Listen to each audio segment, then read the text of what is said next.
Seguimos en la central de informaciones de RPP Noticias y este jueves 24 al 26 de julio se va a realizar en nuestra capital el tercer Congreso Mundial de Neuroeducación, que es una introducción en la ciencia de la mente, el cerebro y la educación.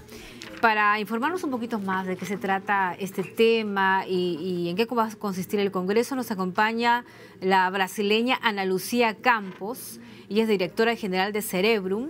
Ella es especialista en desarrollo cerebral infantil y aprendizaje. Muy buenas tardes, bienvenida a RPP Televisión. Muchas gracias, buenas tardes. Bueno, Ana Lucía, la neuroeducación, me dice usted que es una propuesta de formación educativa que ya se está aplicando en varios países desde hace ya algunos años. Exacto. ¿De qué trata?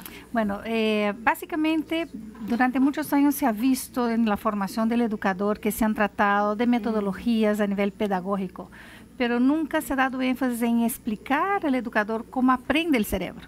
Entonces, ¿de qué vale renovar las estrategias, pero no entender profundamente cómo es que el cerebro aprende, cómo es que el cerebro se apropia de la matemática, de la lectura, de la comprensión de la lectura?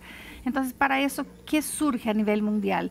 La unión entre tres ciencias, básicamente, la psicología, la neurociencia y la educación, para poder crear una nueva propuesta, una nueva línea de pensamiento y acción que permita que los educadores no solamente desarrollen mejores estrategias de enseñanza y aprendizaje, sino que entiendan cuáles son las bases neurobiológicas de lo que está sucediendo para que el alumno pueda aprender. ¿Y esto ya ha dado sus resultados? Sí. ¿Ha tenido resultados positivos? Muy positivos, muy positivos. ¿De qué manera?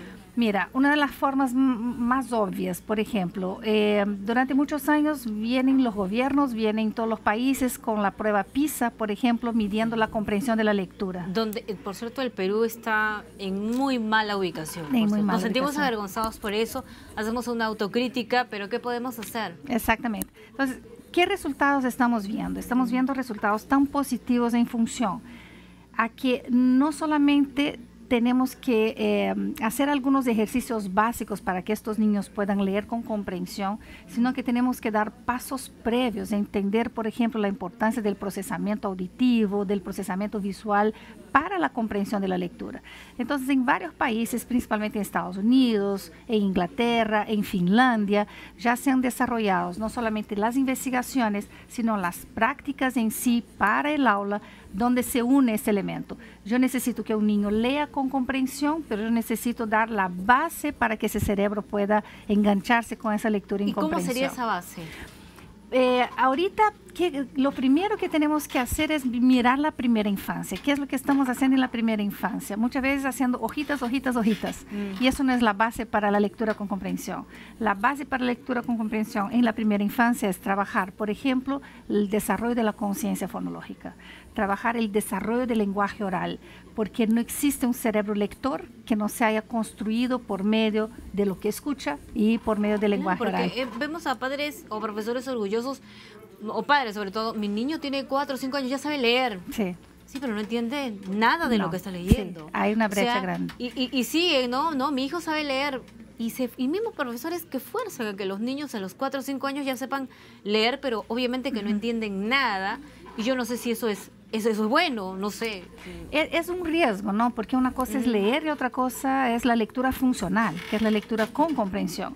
Un cerebro humano bien atendido, bien desarrollado, bien estimulado en los primeros 6, 7 años de vida, por eso que decimos que la lectura no empieza con la primaria, cuando aprendemos la metodología, empieza mucho antes, en los primeros años de vida, cuando la mamá le canta al niño, le habla al niño, cuando las profesoras de nivel de educación infantil trabajan procesamiento auditivo, procesamiento visual, desarrollo de la conciencia fonológica. Entonces, la neurociencia educacional, ¿qué es lo que está haciendo?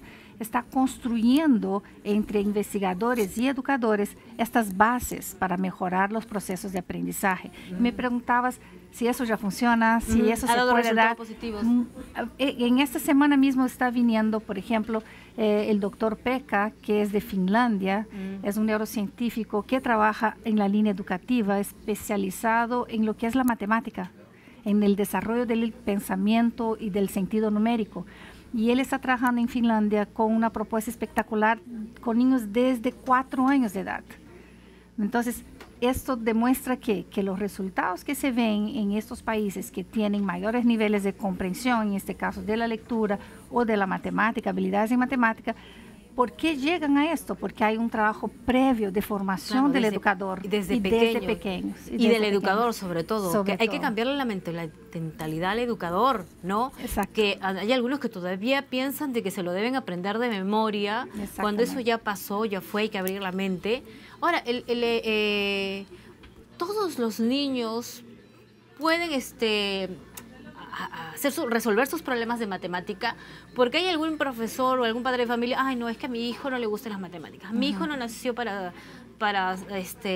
aprobar un curso de matemático, para hacer un curso de ciencia. Es así y se conforma con que tengan bajas notas, o es un problema del profesor porque no se aplica un buen método para poder entender y resolver los problemas matemáticos. ¿Cuál es el problema ahí? Súper interesante tu pregunta, porque ¿qué pasa? Es que según las investigaciones en neurociencia educacional, ¿qué estamos observando? Estamos observando que todo ser humano nace con sentido numérico.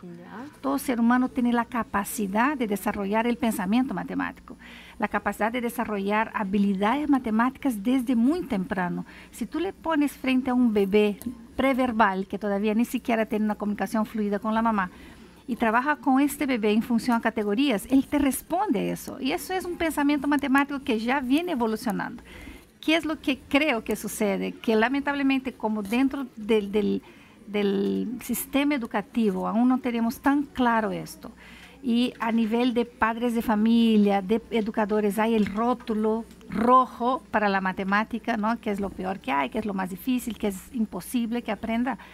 Colocamos a la matemática en una situación que no debe estar, porque la investigación, la evidencia científica demuestra que sí, todos los niños pueden desarrollar habilidades matemáticas, pero depende de esto, del entorno, depende de la estrategia, depende de la aproximación que tenga el niño con el mundo de los objetos y que él vaya construyendo esas habilidades, ¿no? Y cambiar la mentalidad del educador, como dijiste, es fundamental. Y esto, la neurociencia, me supongo que contribuye mucho en ello, ¿no? Muchísimo. Yo supongo que los profesores, al enterarse, al informarse, me supongo que a través de estos congresos, hay cosas nuevas. Yo digo, el cerebro también humano va cambiando, va evolucionando, porque escuchamos más de una vez a una persona de la tercera edad, ay, los niños de ahora no son como antes, los niños de ahora desde pequeños ya pueden incluso manejar aparatos como ¿no? Sí. Como el iPad, el iPhone, el celular, con una facilidad cuando vemos abuelitos que todavía no pueden. Yo no sé cómo este niñito de 1 año, 2 años puede hacerlo. Entonces, ha cambiado el cerebro yo supongo que evoluciona, muchísimo. ¿No? Uno de los factores que hace con que el cerebro humano se evolucione es realmente el ambiente, el contexto. Y la demanda del ambiente, la cantidad de estímulos que hay en el ambiente va de alguna forma empujando el cerebro a esa transformación, a esa innovación. Y una de las cosas que creo que, como comentabas en tu pregunta anterior, que falta en el educador en sí, es confiar en eso. Confiar que los niños tienen un cerebro capaz de desarrollar habilidades espectaculares. Pero si él no confía en eso, si él está preocupado solo con los problemas de aprendizaje y no con las estrategias adecuadas para motivar al niño a aprender, y para ver esas diferencias individuales, sí, porque vamos a encontrar a niños que van a tener más facilidad y otros no. No todos rinden al mismo tiempo, no avanzan igual. No avanzan igual. Y vemos a profesores que son poco tolerantes a eso, ¿no? Prefieren trabajar con los que aprenden más rápido y va desplazando el resto. Porque los mejores alumnos son los que están en silencio y que siempre levantan la mano para hablar.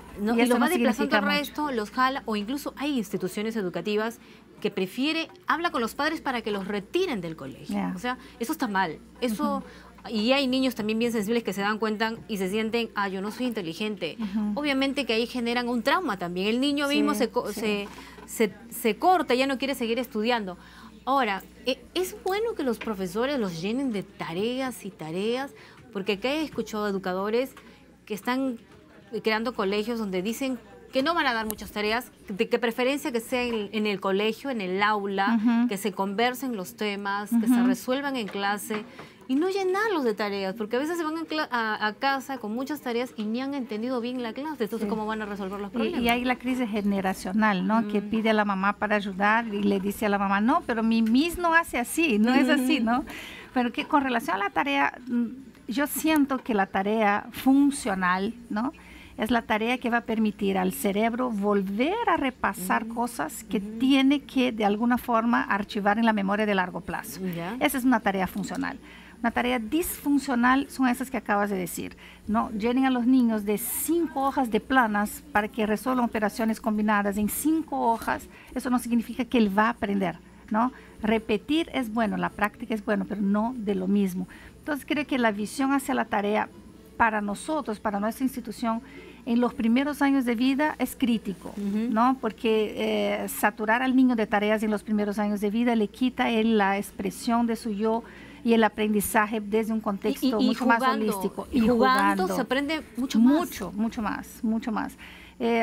No es tan crítico cuando tú ves que la tarea está en función a la habilidad de que quiere desarrollarse, pero una tarea que el niño la haga motivado y que pueda usar la comprensión, ¿no? Porque muchas veces esa tarea que viene en cantidad lo que hace es causar frustración. Y ya sabemos que un cerebro, cuando no está motivado para aprender, no aprende de forma adecuada. Muy interesante. Ya lo saben, este jueves 24 al 26 de julio, en el Colegio Médico, ¿no?, del Perú, se va a realizar este tercer Congreso Mundial de Neuroeducación, donde va a estar justamente otros expertos. También va a estar Ana Lucía Campos, que es directora general de Cerebrum y es una especialista en desarrollo cerebral infantil y aprendizaje. Y es bueno que los profesores sepan de estos temas. Muchas gracias. Gracias. También está abierto a padres, a psicólogos y de verdad lo que queremos con este evento es provocar en la comunidad educativa nuevos pensamientos, porque si cambiamos nuestra forma de pensar, seguramente cambiaremos nuestra forma de actuar. Brevemente, hablando de padres, es muy importante que los padres sepan eso, porque hay padres que incluso meten a sus hijos a estos colegios. Yo no sé si en Brasil existirán, existen colegios preuniversitarios, que desde pequeñitos ya los preparan para ingresar a la universidad, los llenan de tarea, son bastante competitivos, donde tienen que sacarse buenas notas y estresan al pequeño.